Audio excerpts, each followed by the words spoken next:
No, what is your problem? Why are you harassing me? Why do you think that the best way to live is to go around harassing productive businessmen and women, extorting money from them? What is your problem? Listen to me. I know whatever thing they call you. You cannot come from wherever you are coming from and lecture me on how we are going to run our town. If you are not comfortable with what you are proposing, very simple. Leave this place and go back to your land. You lie. What? I say you lie. Eh?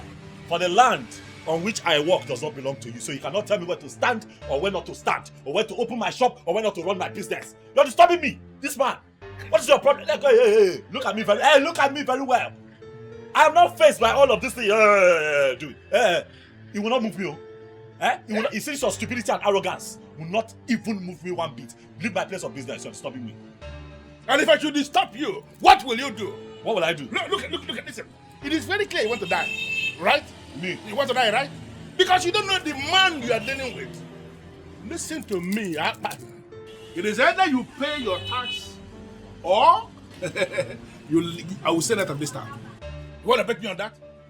I pay my tax to the government and not to touts like you. And here in Elna, I am the government. Listen to me, Yaban. It is either you pay or I am going to make you play with your life. You know what? Oga? Okay, What I say? I don't understand what you're saying. Leave, don't come back here again. Don't come back here. Mabasi, if you come back to this shop again, Mabasi, I will cut your leg. Come back here again. Tout. Come beg up and up. What kind of nonsense is this now? Chief Tout. Look at the stomach.